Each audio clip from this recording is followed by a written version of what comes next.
The important thing to note here is that Ollie has a kid.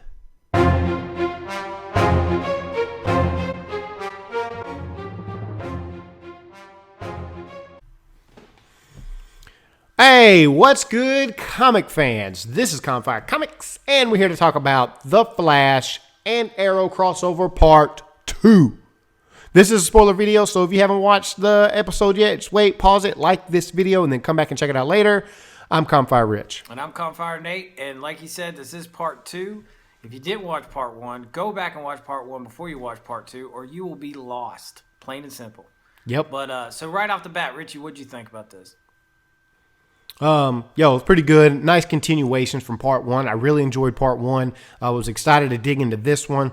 We get a little flashback, get a little Egyptian, kind of reminded me of the Mummy, them going back. I really didn't gather a lot from it, to be honest, from the flashback that was.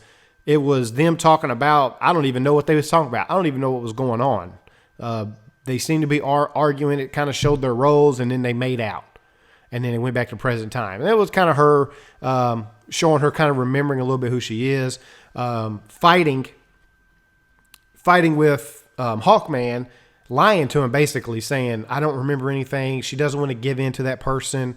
She's just fighting, trying to become who she is. I don't know. We get to see a little bit more Vandal. We didn't get to see any fighting from him, though. Not really. Not like we did in the first one. Like, we saw some cool stuff in the first one. But they did meet. Malcolm, right in the middle of everything, popping up everywhere. He set the meeting up, right? He set the meeting up, and you get to see Vandal and the Flash and Arrow. The Flash saw himself ghosting, which we'll get into in a minute. Basically, Vandal's like, I will destroy all these cities until you bring me what I want, basically. I'm here to kill these people, bring them to me. And it was kind of interesting because, Vandal, he doesn't give a crap. Like we pointed out before, dude is just completely obsessed with just this one thing and really doesn't care what carnage is left in the wake of him completing this task. And it was interesting because later they talk about how he had done this before. He had killed millions of people just to get to them in another one of their past lives. So this isn't something new for him. He wants them, plain and simple. And now that he has this staff of horrors, I mean, dude is unbeatable. Almost untouchable. Let's see. What else we got to deal with? You got, Ollie dealing with a kid, which we didn't mention in part 1. Basically, I don't know why. We just kind of forgot. But he basically saw his son. They did the flashback. I did think that was genius, though, how they brought something back from, way back. I had forgot all about that. I think so. It was in season 2. It was a while ago because I forgot about it, too. Yeah. I was just like, what is this about? And then I saw it, and I was like, oh, yeah, that was a while back. I forgot all about that. Yeah, so they really brought that in. I thought that was kind of cool. And let me go on a small tangent real quick about this. Look, he gets the hair sample, gives it to Barry. Felicity finds out, whatever. She's trying to piece it together, feels like he's got a kid. When he goes and talks to his baby mama, she got all high and mighty with him, and I was ticked. And let me, as a parent myself, when she was saying, I'm his mother, I'll do what's best for him. He doesn't need to know you. You can't tell him you're his dad. All this kind of stuff. These are my terms. I'd have been like, hold up, hold the phone. You lied to me. You told me my kid was dead. You basically kidnapped my son from me. And just because you've had him for 8 years doesn't mean I wouldn't have been there. You didn't give me a chance. As far as I'm concerned, I'm just as much his daddy as you, his mama. And I'd have rolled right up in that room. I'm like, yo, I'm your daddy. I don't know. What would you have done, Nate? I'd have told him. I'd have said straight up, I am your daddy. I know he's the Arrow and he has that to contend with. But as a parent, for me, he's going to know. I'm like, yo, I'm getting some visitations. Do I got to go through the court system? Because you basically kidnapped me. The problem that bothered me more, because it happened twice, is the part where she's like, well, you can see him, but you can't tell anybody else. Yeah. How would she know? What? I mean, who cares? I'm going to tell whoever I want. Be like, yeah, sure, I'm not going to tell anybody else, and immediately goes tell somebody. Because all you're doing is, it doesn't make any sense. Is cause problem for him that is unnecessary problems. I know the whole point of this, but this is that little drama clause that falls into Arrow that gets annoying. It's like you're literally causing problems that don't have to by just simply having a conversation. Not nothing crazy, just a conversation. Just have a conversation and say, oh yeah, I have a kid. I didn't know about this. I just found out about it. Let me tell you about it so you and me are cool. And the woman who I had a kid with from forever ago, she's never going to meet you. Who cares? You know, get this conversation. I mean, it's frustrating.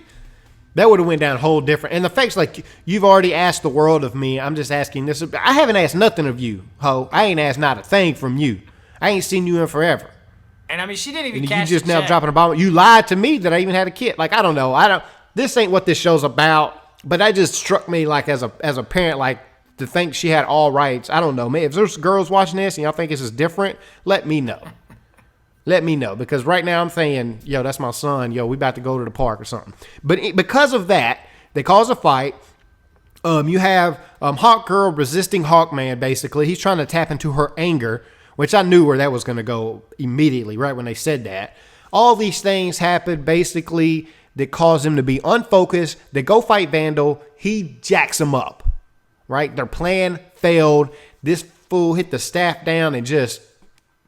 I don't know what that was, dude. He was like, he incinerated all these folks. Yeah, I mean, I was he like, basically holy wiped goodness. out the entire city.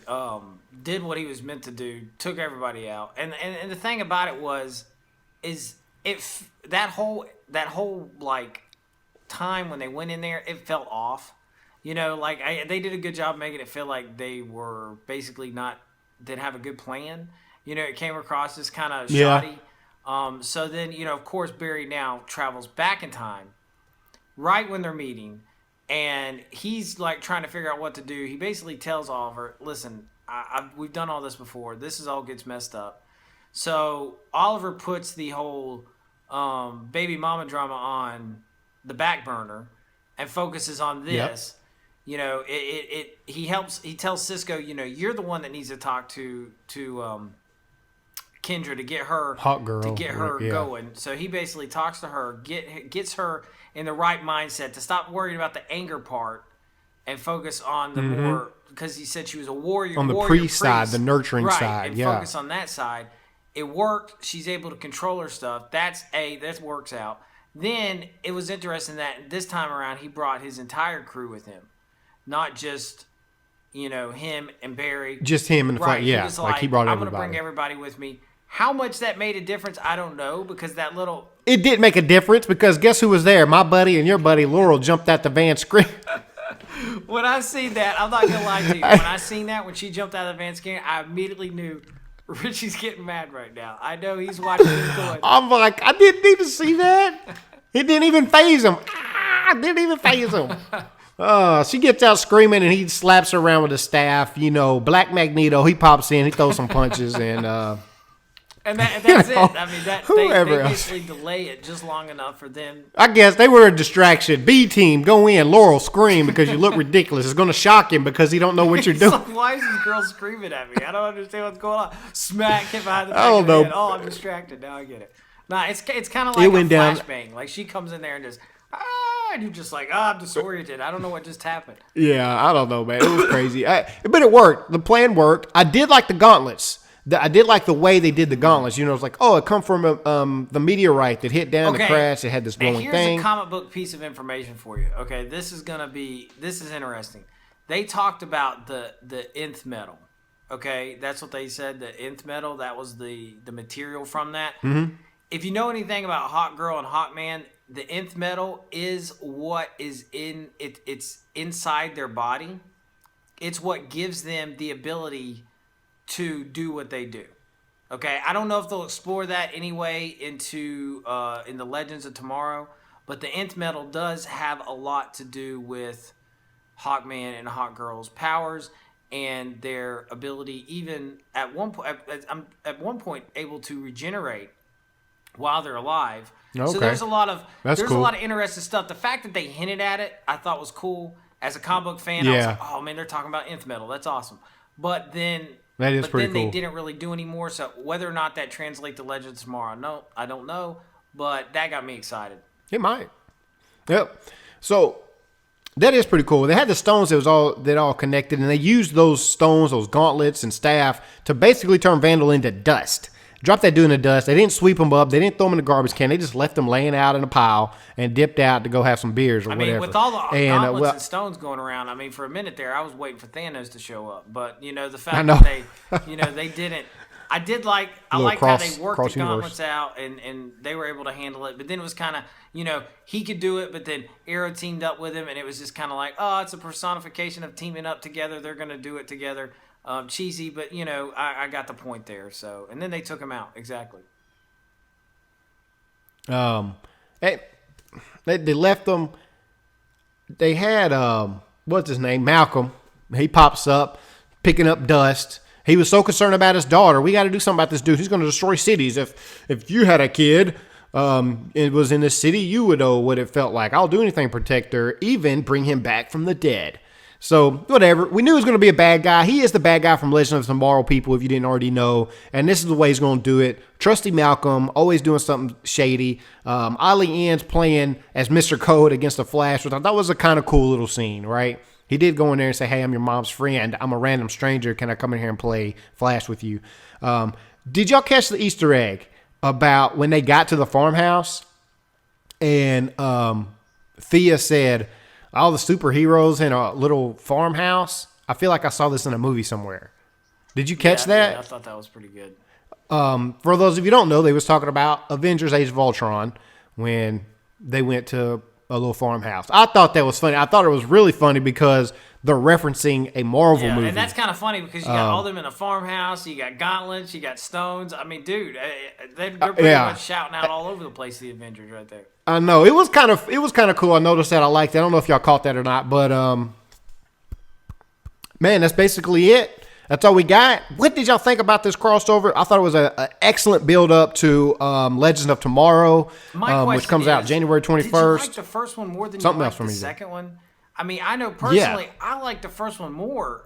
There's something kind of off about it. The first one to me was a lot better. There was more action. Again, people like the Flash more than they like the Arrow.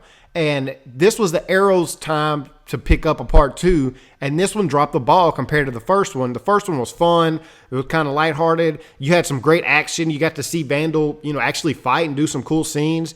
And then in this one, you got baby mama drama, basically. And they played that out, and him and Felicity fighting, and then Malcolm coming in causing problems, being all shady. And they focused on that stuff. You didn't even get to see Vandal fight.